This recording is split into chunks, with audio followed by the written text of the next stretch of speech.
Have you lost your ability to be bored? Because if you have, this is one of the best productivity methods I have ever discovered. Because for the first 22 years of my life, I would always fall into this constant cycle of putting off the things that I knew I needed to do. And the worst part was, most of the time, I actually wanted to do them. But after procrastinating them for hours on end, I would eventually start doing the thing, but the quality of it was so terrible because I struggled to keep my mind from wandering and thinking about a bunch of random different things.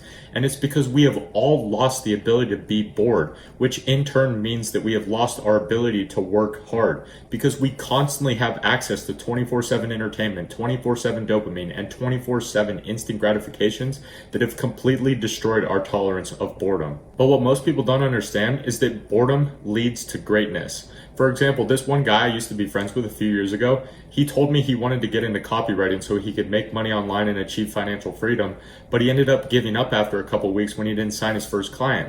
Then he went into dropshipping, but he also quit that after a couple weeks because he wasn't getting any sales. And the last thing that I remember him doing was content creation like I am now, but you could probably guess what happened.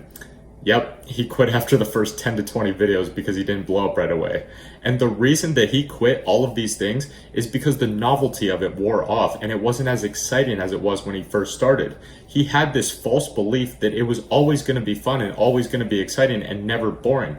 And as a result, he was bouncing around from one ambition to the next just after a couple weeks of starting it, which is a false belief about the world that most of us have because we have all lost our ability to be bored. And this actually reminds me of an episode I saw on Chris Williamson's podcast one time where he said some stat that goes something like 90% of podcasts don't make it past episode 3, and out of the 10% of those that do, 90% of that 10% who make it past episode 3 don't make it past episode 20. So think about that. That means if you sitting here right now listening to this make 21 podcasts, you are already in the top 1% of podcasts ever. That puts you in a room with like Joe Rogan, Chris Williamson, all of these great podcasters. And that's the thing that my friend didn't understand at the time.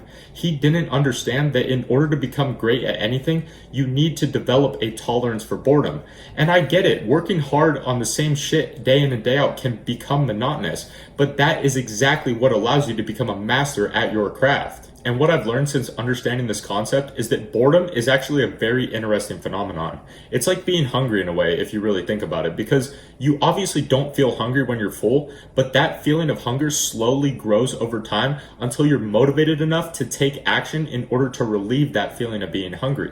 And it's the exact same thing with boredom. But the issue is, our hunger in terms of our boredom is able to be relieved through cheap dopamine like scrolling and playing video games and watching porn, etc., etc. And although it does temporarily satiate our feeling of boredom, it creates a much bigger underlying problem, which is that it completely strips us of our ability to be bored. And it's because, like I said, boredom leads to greatness. So if you are stripped of your ability to be bored, you are also being stripped of your ability to reach your fullest potential as a man, because you will no longer have that biological urge that we are all born with as men to work as hard as possible and to achieve all of our goals, because it will be replaced by a meaningless but endless roulette wheel of artificial dopamine.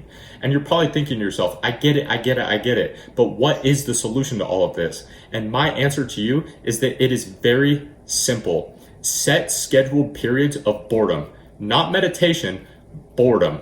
And I've been doing this for about a month or so, and I can tell you from firsthand experience that it definitely feels pretty weird at first, just sitting there staring at your wall and forcing yourself to do nothing. But after about a week, what I found out is that that resistance that I used to feel before starting into my hard task for the day almost disappeared. And the reason for this is because these scheduled periods of boredom are essentially short bursts of dopamine detoxing. And as a result, when you cut out all the distractions in your life and kill the noise in your own mind that's been overpowering it for so fucking long, what else really is there to do other than the things that you know that you should be doing, such as going to the gym, studying, reading, learning, working on your business, etc., etc. You see how that makes sense, right? Because at least for me personally, I would rather be doing something, even if it's like a hard workout or a big block of work like this, than just sit there and do nothing and stare at a wall. And here's also something that you can try that's actually very interesting. The next time that you catch yourself scrolling, allow yourself to do it for a couple more minutes. But when you're done and you close the app, try to remember at least like 3 to 5 videos that you watched. And I guarantee you'll be just like me and you'll struggle to even remember just 1 or 2 of them, which will make you realize, like it did for me, how fucking pointless all of this shit is. Now, I'm not trying to sound like Boredom's PR team or anything like that, because I'm not saying that you should just stare at a wall for 24 hours a day, but I am telling you, this shit works. Spend at least 10 to 15 minutes a day just being bored, whether it's going on a drive, going on a walk, or just sitting there and staring at your wall with no music, no podcast, phone on do not disturb, and just allow your mind to go wherever it wants to. And what you'll realize when you do this, like I said before, is that you actually want to be productive, because doing something like going to the gym or working on your business is going to feel 10 times better than just sitting there and doing nothing. Because I know that you want to work hard and I know that you want to become a better version of yourself. Therefore, in order to become exceptional at anything, whether it be thinking of a great video idea, building the physique you want, writing a book, being an artist, even doing your fucking homework, all of them require hard work, which in turn requires stretches of being bored of doing that thing. Kobe Bryant probably found it boring making over 1,000 shots a day.